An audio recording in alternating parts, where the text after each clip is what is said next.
Hello, it's me, Beth Rigby from the Electoral Dysfunction podcast, and I wanted to let you know that we are going on tour. We're coming to London, Salford, Liverpool and Glasgow. Ruth Davidson will, of course, be there too. We're going to have some very special guests, and we're also getting you involved, so come along, ask us any question you like. It is going to be a super fun evening. For all the info, go to aegpresents.co.uk. We'll be podding in person. Come along.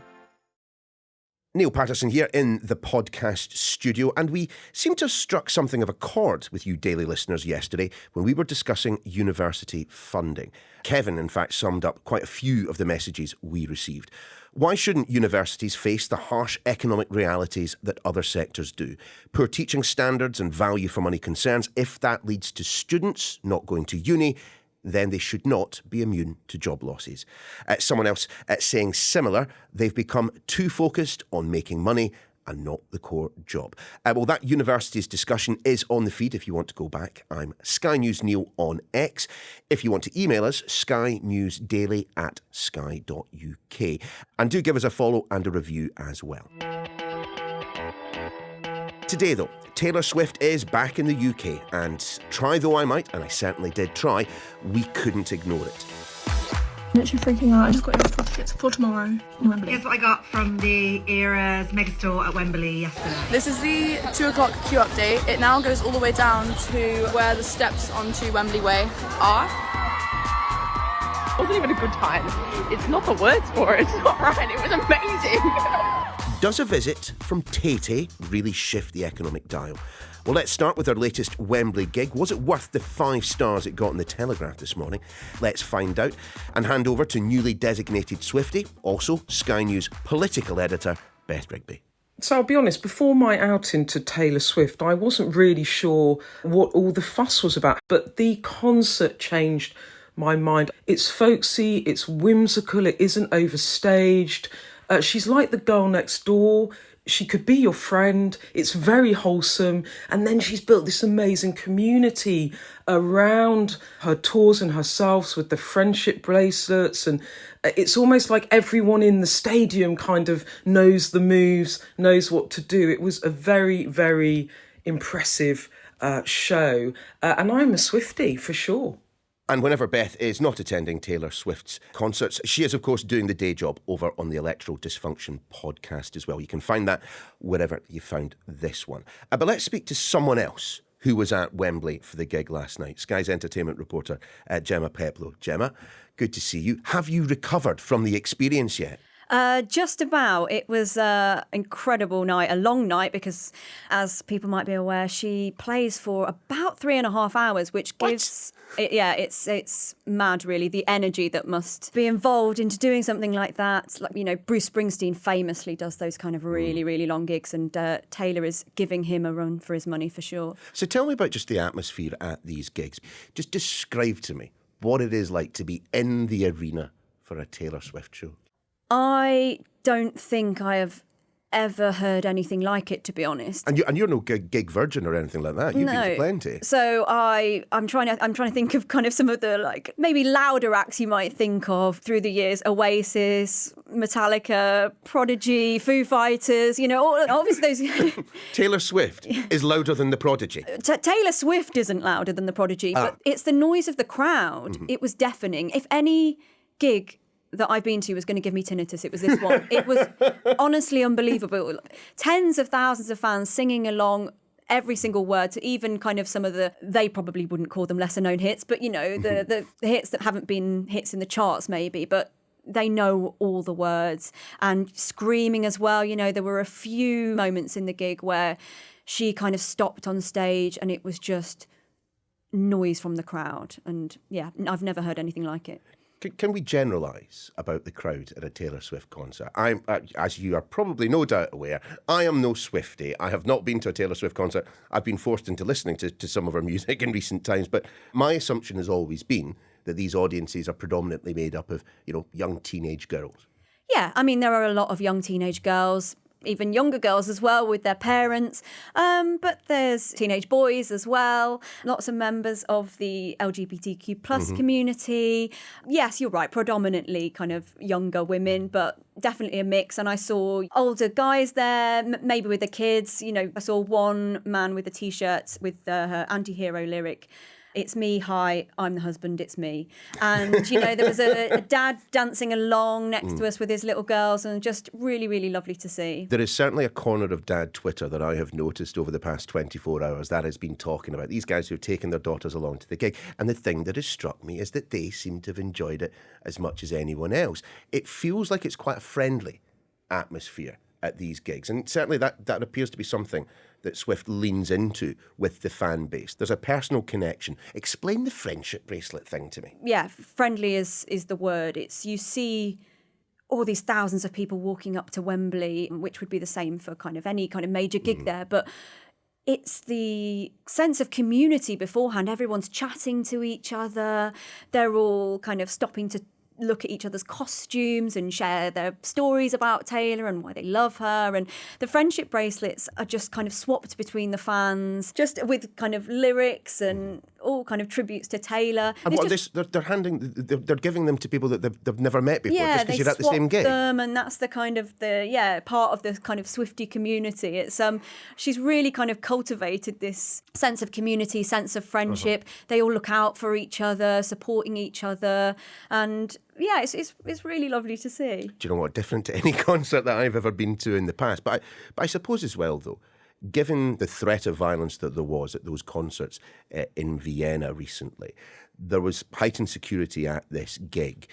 Just explain how, if at all, that felt. I mean, people must have been concerned about security, but, you know, come hell or high water, they were going to be at that Taylor Swift gig last night. Yeah. I mean, I've been to quite a few gigs in my time, quite a few gigs at Wembley. I didn't notice anything different to what I would normally see at a gig, and I'm sure there was things maybe going on behind the scenes, but to me as a gig goer, it felt the same. You know, your tickets were checked when you went in as normal. We spoke to a few fans beforehand, and some of them said it certainly crossed their mind. But as one of them put it, they said, you know, given what's happened, this is now going to be the safest place on earth, really, given the resources that would be being put into it following what happened in Vienna. So they all made it there. There was no way any of them weren't going to be there.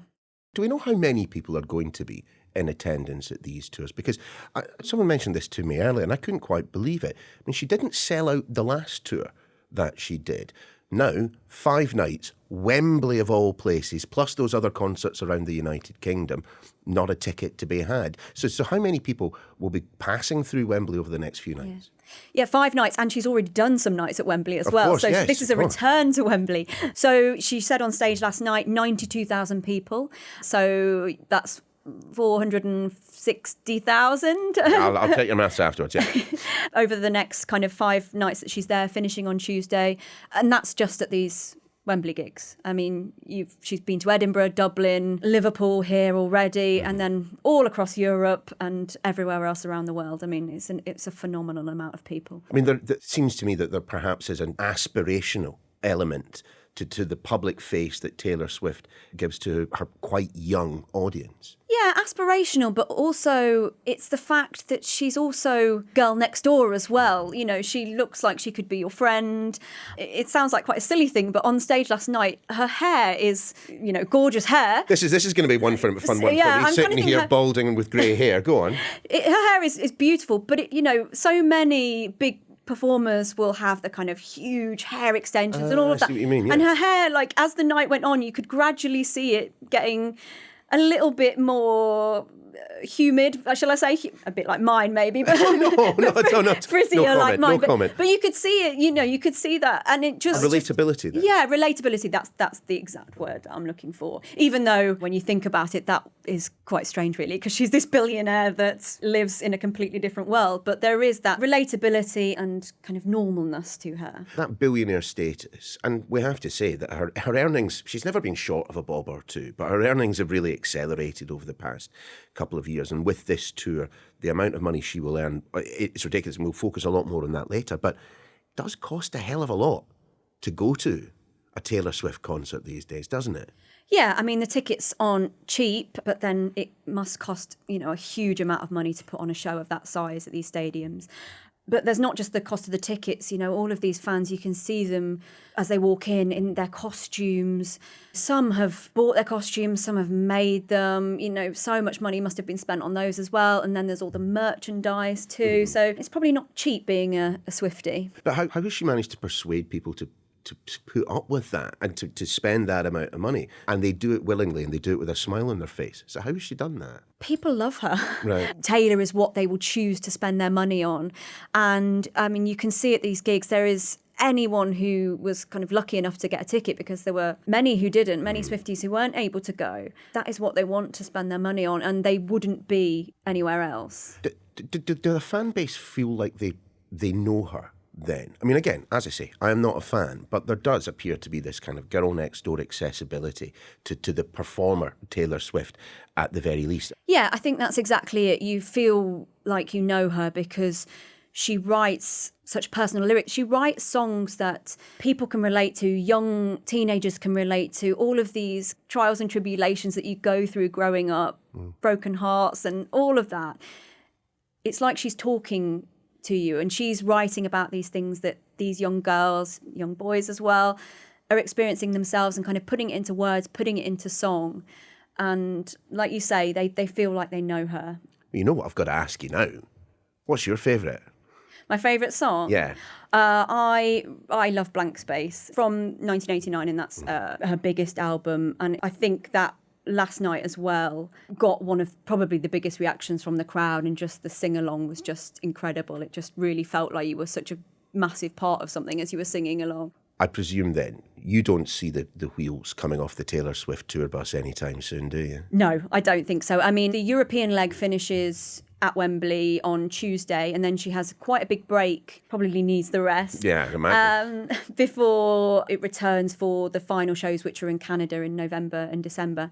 And then after that, who knows? It's hard to kind of imagine how you top something like this. So I imagine probably there will be a bit of space before the next one. But, she's so prolific as a songwriter.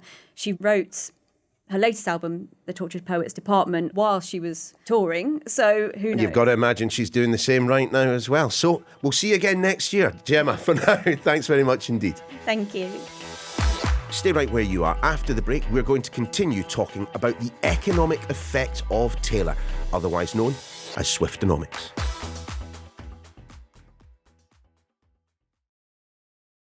Continuing to talk about what has turned into the biggest tour in history, the Eras Tour, hosted, of course, by none other than Taylor Swift. She is in London for 5 days, and certainly in terms of the number of people who are attending and in the amount of money made, this is going to be a historic occasion, and one which is expected to boost London's economy to the tune of £300 million minimum.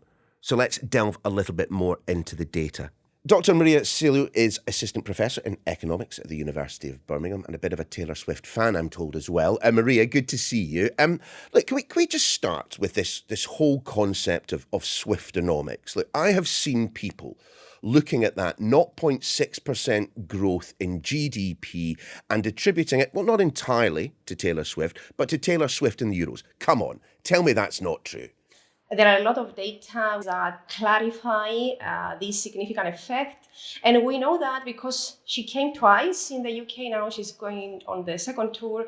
It is predicted that nearly 1 billion it will circulate in the UK economy. And so Those numbers are real.